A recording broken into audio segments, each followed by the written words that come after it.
Well, can't see me very good there. The sunshine here. Can't see me very good like there. Let me turn around. Oh, there we can.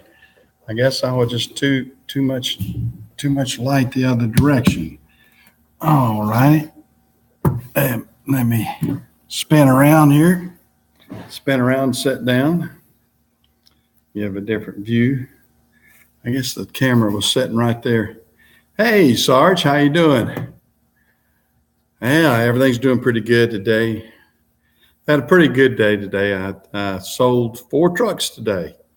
I had a gentleman that's bought a couple of my used trucks, came back and he wanted some more. So he came back and bought 4 more of my trucks that I had at the auction that I know sold. And uh, yeah, it was a good day for me. Yeah, they got 2 of them. Well, one of them had to be towed away. They actually grabbed it yesterday. One of them had to be towed away. It was just he mainly bought it for the engine, and he's getting the transmission out of it for me and bringing me back the transmission. I needed the transmission. So it's going to be a good thing. In a way, it's actually a better thing because now I don't have to have my guy pay him to take the transmission out. So I'll be able to get the transmission out without any problem. And that will help me out right there. That'll save me a little bit of labor costs. So I'll be in better shape there.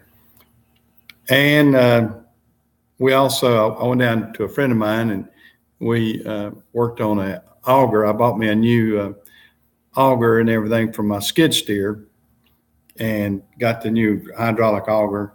And I was able to run across a great deal on a 24-inch bit. So I can put trees or, big shrubbery in and everything else like that. Found the bit used, but it wasn't exactly the same way I needed. I got a hex head on mine, and this one had the round head with the pin. So I was able to go buy the adapter. Paid as much for the adapter as I did the darn bit. I had a great deal on the bit. Those bits are pretty expensive. Those great big 24-inch ones are. Got a great deal on it, but the darn adapter cost me almost as much. And then it didn't work perfect. We had to go cut off the end of the shaft and bring it down, put the bolt through, weld it, everything else. So I got it looking good now, though. I got a friend that works for Freightliner. Heck of a good welder. Yeah, that's the way it always works. Things are crazy like that. I still got a good deal in the bit and everything. I feel comfortable with what I got in it. I don't have but a few $100s. I got about close to $300 in it now. And that bit, that 24-inch bit, is about a $600 or $800 bit.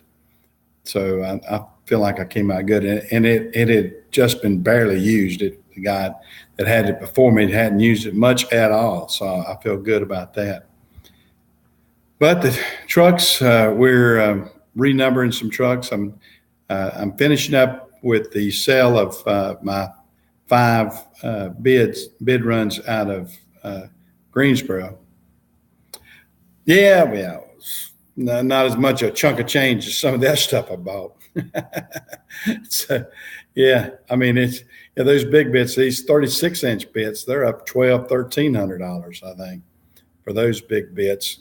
But when you're using those big high-end torque bits, you've got to have a good bit. You can't, something that goes through rock and everything. It requires a good bit. It's a lot more powerful than what goes on the back of a farm tractor. I kind of hate that on my sale the other day, I sold some bits I probably could have converted.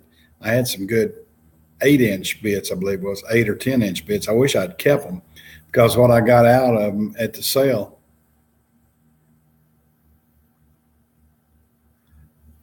A bead run. You talking about the weld bead? What we did. We ran the bolt all the way through, and then it chamfered that anyway. We cut off the end of the shaft. The shaft was about probably about almost an inch too long to go all the way in. Oh yeah. We did we did a field weld in it that's good all the way around the shaft and everything. What we did, I can actually take you out there and show you if I wanted to. It was done really good. The boy's good at welding. I'm a decent welder, but he's a real good welder. I mean, he welds 4 Freightliner all day long, so he knows what he's doing. And I guess I'm the old farmer welder. I can weld and I can put things together, but when I want something really welded good, I take it down to David Buff. Yeah, I know it. And somebody that does welding every single day, and that's what he's a welder for Freightliner. I mean, he's on the production line at Freightliner all day long welding. So he runs rings around me and he's got a nice little shop of his own too, and he can really he has a system down pat. I mean, I'll forget to do something, and he just methodical. He gets right to it. Yeah, it does. We I use him a lot when I got things that are really that really need to be welded really proper and everything. So I use him a good bit. But it's been a beautiful day here in North Carolina. I mean, the weather's good. The temperature is just about right. I don't know what the temperature is exactly. Let me see on my phone here, see if it'll tell me. I think we're in the low 80s probably, if we're anything. Oh, it's 85. It's 85 degrees. But it's a beautiful day out here, and for me, because I sold those trucks, that gets you feeling good when you sell a bunch of equipment that you need to move, and that was something I needed to move because I've been buying so many pieces here lately and getting the new equipment in that it feels comfortable to be able to sell some of the old vehicles that that you need to move, and that's what I did. And I mean, there comes a point in time with the older vehicles, you say, "Oh, you're getting a thunderstorm right now." Wow. Now, see, where are you, Sarge? You're not in Alabama, are you? I forgot where you told me you were, but we're not. I mean, it's not a cloud in the sky. Well, really, the big white cumulus clouds, I guess. But it's a beautiful day here in this part of North Carolina. I'm down.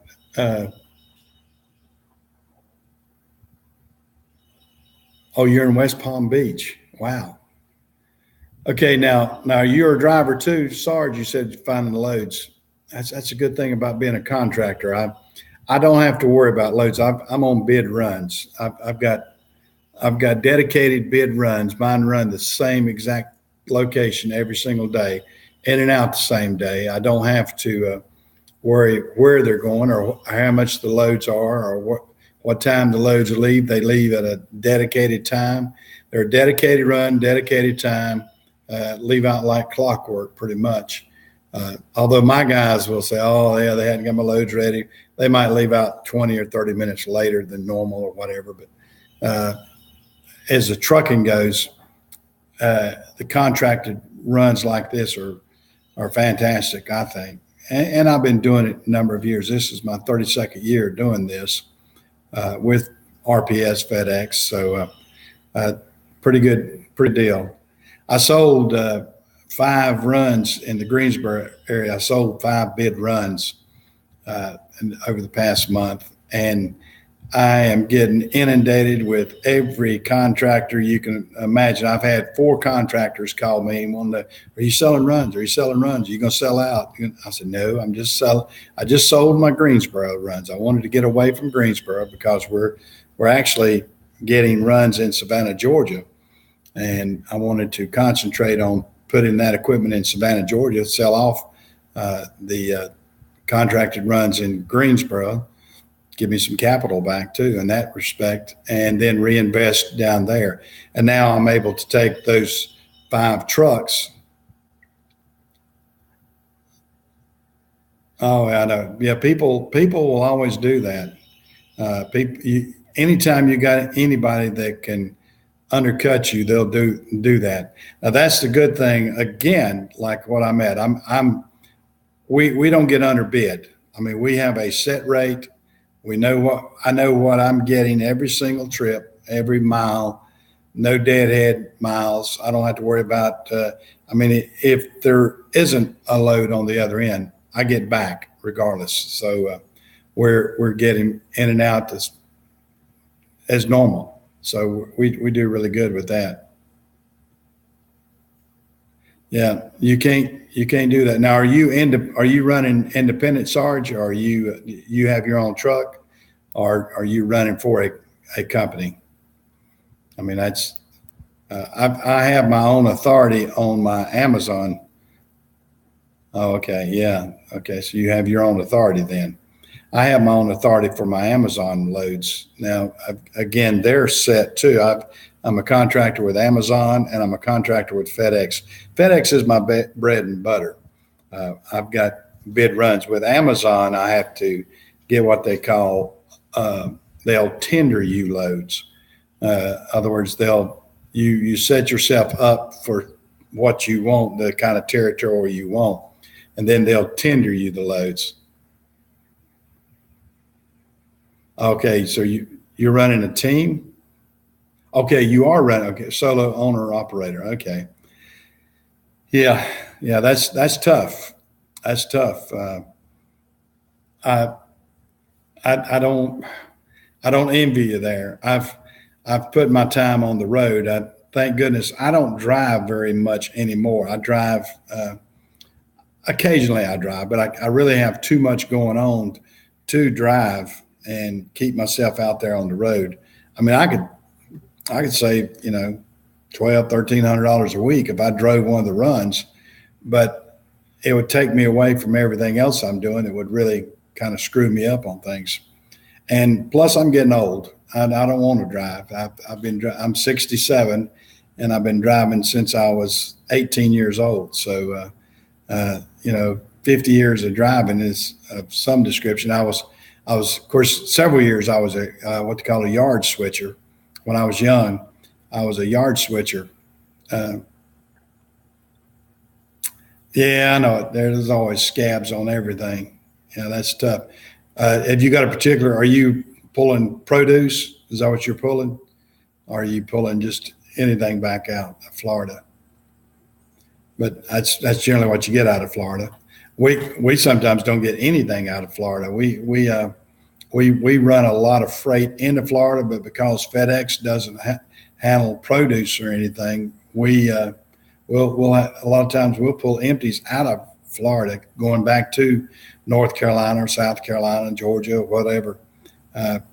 Florida just does not have the manufacturing type base that all the other states do, or the warehouse and space.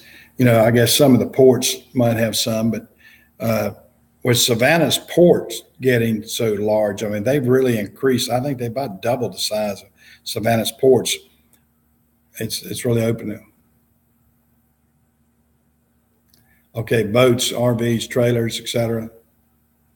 Okay, so now are you pulling like hot shot loads? Or are you pulling? Are you pulling tractor trailer, Sarge? Or are you pulling hot shot loads? I mean, you're saying a gooseneck. I mean, that's the. Okay, yes, you're pulling the hot shot. Yeah, well, hot shot's not as expensive as a tractor trailer. Yeah, I had a friend that used to do hot shot loads. He pulled it with a F550, I believe. Well, he had an F550 diesel. He'd shortened it up and had a hot shot trailer. Nice little truck, but boy, it would beat you to death if you didn't have a trailer on it. I know he had it shortened up too much for me, and he would drive it around. I rode with him somewhere, but this has been years ago. They probably ride a little bit better, but he had it shortened up pretty good. And if it didn't have a trailer back there, I mean, it was terrible. I didn't much care for it. But yeah, our hot shot loads pull. paying pretty good. I guess it's just like everything else. It's probably relative to what it is. I mean, I know I never have thought too serious about that. I don't know how much insurance is and everything else. I know the insurance on our big trucks. Now, my insurance runs about 10,000 a year on the tractor trailer per truck. So, I mean, I've got on my authority, I've got four trucks. So I'm paying 40,000 a year just on insurance on those four trucks. Now with our FedEx, now we got an insurance break on it. We don't, of course, it's still expensive, but I got a way more, a lot more trucks on it with FedEx. I've got we're down now to probably 30 trucks with FedEx. So I don't have as much, but my insurance is still high, but it's not as high as it is on my own authority. My own authority now, like I said, eats me up. If I had 30 trucks on with Amazon, you're talking $300,000 just in insurance, which would be a killer. But with FedEx, now they are self-insured, and they let us get part of the. I have to get what they call the bobtail insurance through them, and then I'm insured under them after that, after we're pulling the loads. So it's not too bad.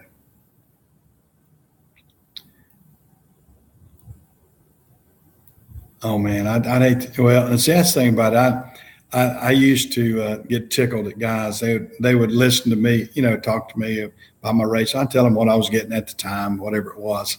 And they said, "Oh man, I get twice that." And I said, "Really?" I said, "You getting paid both ways?" "Oh no, I have to deadhead back." I go, "Well, you get your calculator and divide by 2, because you're only getting half that. You're not getting the full amount." And then their load didn't sound so great then, because some of them, and we get them in our even with the FedEx side too. Once we just got a new raise recently. And someone says, "Oh yeah, we're getting 5 cents more a mile," and then you go look at it, and they changed the fuel subsidy.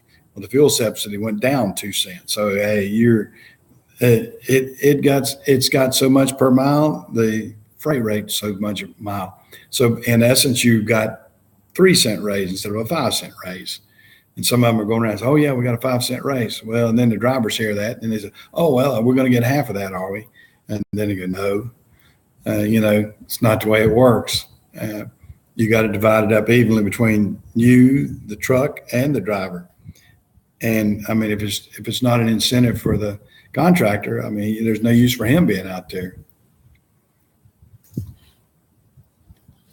Yeah. Yeah. I'd hate to have to be into that when you're and you get situations where you're having to wait. And see, that's the beauty of what I do have.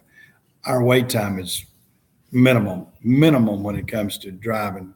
I mean, my drivers think that they've got a lot of wait time sometimes, but I'm thinking, man, you just don't know what some people have to go through on their wait time. I mean, sometimes you get to these customers. I've heard guys saying, they'll wait all night, 7 or 8 hours. Well, we don't do that. My guys, they like the ones out of Charlotte. They're like right from Charlotte. They go up to East Knoxville, Tennessee. They meet a guy coming out of Northern Kentucky or either Chicago, a team out of Chicago. They switch out. They're both dispatched in a manner that they get and arrive at the truck stop almost at the exact same time. Or within a half hour usually. And I don't have to deal with public either. I don't deliver anything to public.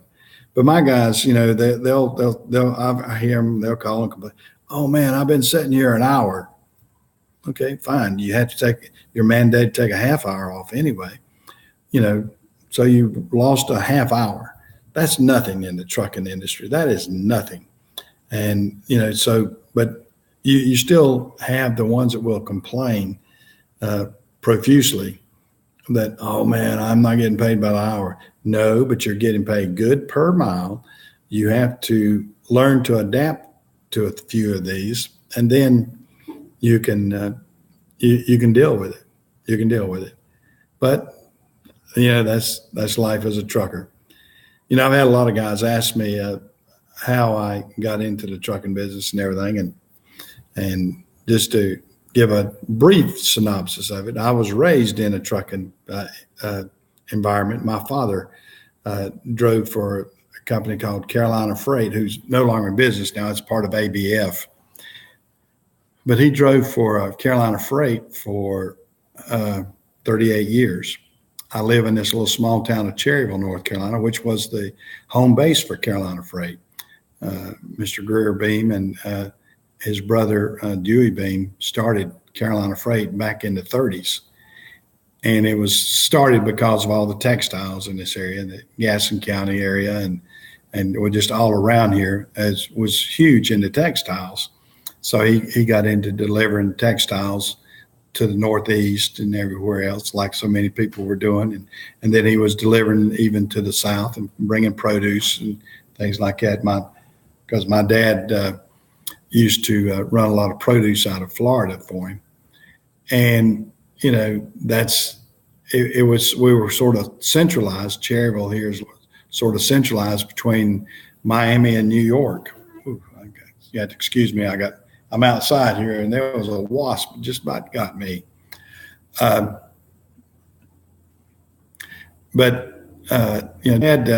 started at Carolina Freight, and I grew up in this community, living and breathing the trucking industry, I guess you might say. It was the major company, major industry in our town. I mean, there were some mills too, but Carolina Freight employed about 5,000 or 6,000 people right here in our little hometown. Well, the town's only 5,000. They didn't employ everybody, but I mean, it encompassed a lot of other counties and everything else. And it was a union job, a well-paying job. I started working there when I was in high school. They recruited a bunch of us football players to come work on the dock.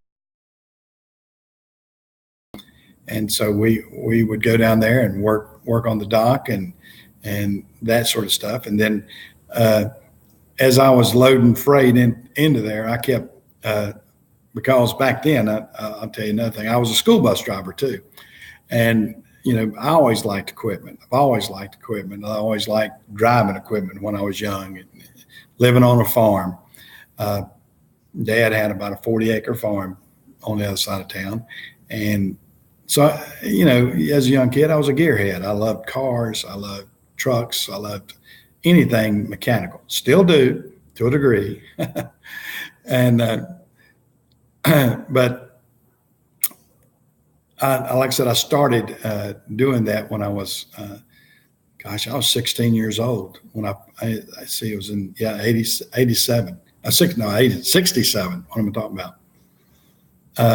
Hey, Jay, how are you doing? It was 19. Yeah. Well, I drove with a bus full of kids.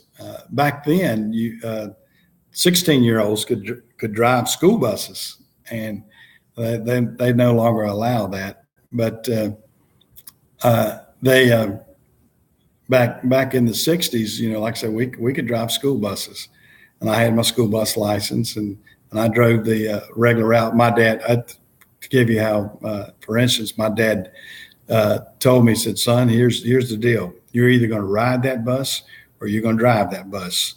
And they pay you a whooping, a great big amount, $35 a month to drive it. So that's what I got paid. It actually bumped it up. They bumped it up before I graduated high school. But yeah, I started off making, it's either $32 or $35 a month for driving a school bus. But that was $35 I didn't have. I was going to have to get to school somewhere or another. Dad was not going to let me drive my car to school. So I was going to have to do that. My dad was a pretty strict guy. And of course, he kept 4 boys in line, so I can't deny how good he did it. I had 3 brothers, and all 4 of us worked at Carolina Freight at some time or another.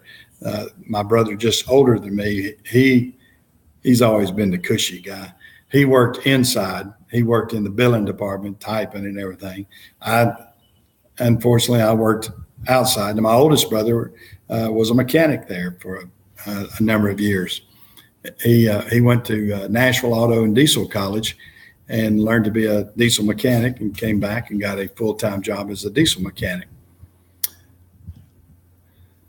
Yeah, $35 a month. Isn't that a great wage? Yeah. Well, I also was a curb hop when I was young. If you know what a curb hop is, during the summer, I was a curb hop at one of the local restaurants, and I made 50 cents an hour. I was knocking it down, 50 cents an hour. I could put gas in my Volkswagen Beetle that I had. That's what I dated in. But like I said, to make the big money, now this, you got to remember, guys, this is 1967. I started at Carolina Freight at $3.29 an hour, and that was union wages. That was top wages. That's what my dad was making, $3.29 an hour. And I said, man, that's going to be fantastic. I go, I'll make $125 a week. Wow, $125. And in 1967, that was a lot of money. Because you had to think about it. Brand new Mustang and my wife was fortunate. Her mother and dad bought her a brand new Mustang in 1968. They bought it actually in 67 when the 68s came out. Bought her a brand new 1968 Mustang and paid $2,750 for it, $2,750 for that brand new off the showroom Mustang. We had a V8 automatic, everything. So no air conditioning in it, of course, but that's what the cars were selling for, a brand new vehicle. And I know the first vehicle my wife and I bought, I got a Nova, and it was in 74, and it's first brand new one I bought. I had some other vehicles, but I paid $3,600 for it. Of course, I had to finance it. I didn't have enough money to buy it straight out, which is crazy. I mean, today, a lot of us would have maybe enough money to just go buy something for $3,600. What's $3,600? But anyway, that's plus tips. Yeah, I made tips too, Jay. Yeah, actually, and it would come out the tips would be better than the pay sometimes. I mean, I might make, what was I probably 50 cents an hour. You work $3 or $4 is all I was getting paid for the day, or $5. I know. Well, we got paid by the week. I'd maybe make $15 for the week's pay, and the tips would be maybe 20. So yeah, the tips were. Yeah, I know it. Yeah, $3,600 is a down payment on something. Yeah, and you could walk away with a complete vehicle back then for $3,600. I mean, you could do. And the one I'm talking about, it was a 74 Nova SS automatic, air conditioned. It was loaded for what was available in 1974.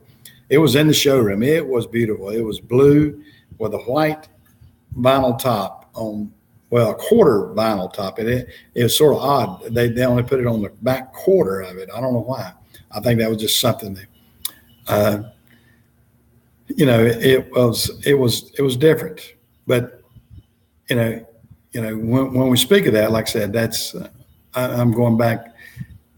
I've got vehicles, and like I told one guy one day talking and chatting, I said, yeah, I probably have boots older than most of these guys. I looked upstairs the other day, and I have a pair of boots that I had that I know that I bought probably 1970 up in my closet right now, and I'm still using them, and they're still comfortable. They're just now getting broke in good.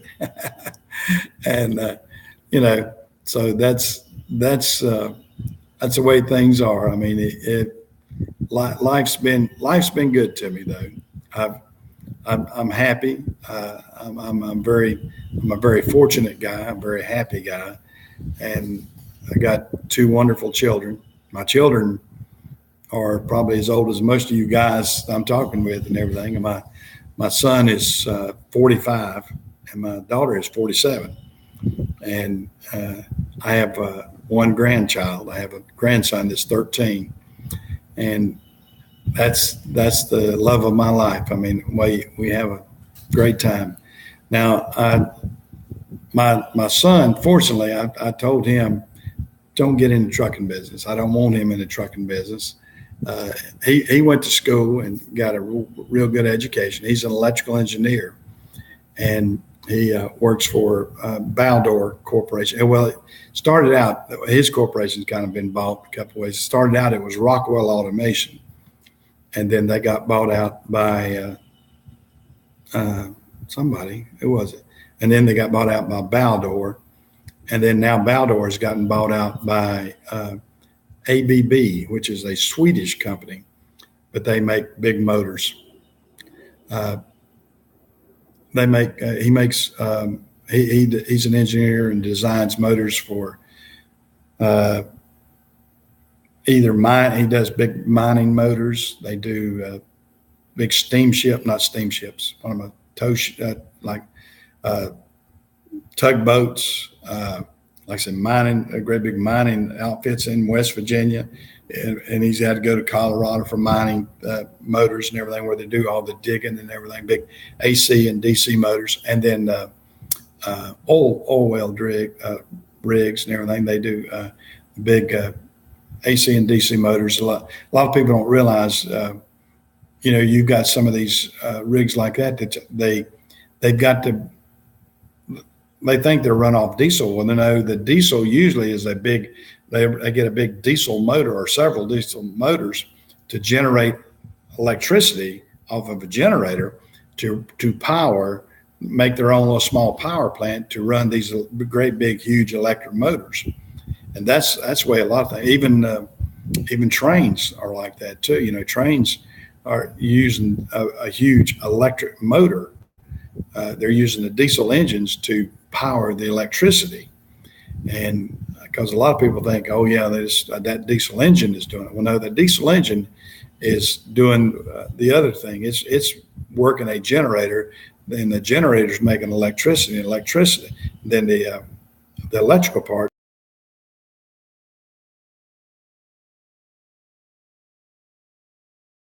Things that run. So that's how a lot of that's done. And I didn't know that myself till my son was getting into that, and I had no idea. I was like a lot of people. I was sort of ignorant of the fact. I'd see. I mean, that's the way they do it. I mean, you got a diesel engine. You'll have a big, Cat or Cummins or whatever big diesel engines that power generators, and these generators will generate the electricity for the big electric motors that actually do the work, because there's no way that you can get the torque or anything out of some of these things. I mean, a diesel engine will not have enough power.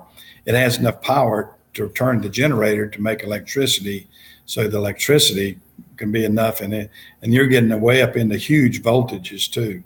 I mean, I don't know. I went down to Alabama with him. That's been 20 years ago, probably 15, 20 years ago. And we went down to one that he had to have a motor tested, and their test mechanism up here in Kings Mountain, where his plant wasn't large enough. So they had to have the motor shipped to a test plant in Alabama, and it was huge. They had these huge cranes and everything overhead to lift this motor, and then they had to tie it in. And I don't know what voltages were coming out of it. 880, 440.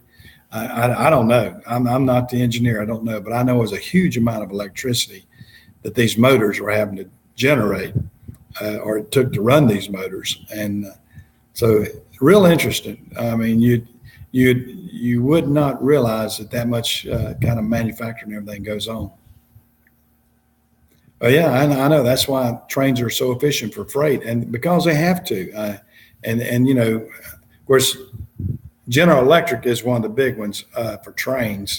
Baldor and ABB and all them, they all also make them too. But General Electric does a lot of trains, and people don't realize that those trains are. You see all the diesel exhaust and you used to see the coal burning ones too, but that's because of the fact they're actually powering a generator. Yeah, there's not many. I mean, we have up here in the mountains, we got the old coal fired, with the boiler and everything type train, but that's a small train. Those are the small ones. Those aren't the huge trains that pulling all the freight up and down the coast and everything else. Everybody sees that, but it's hard to. Yeah, well, that's true. Yeah, and they have some contracts with the military too. My son does.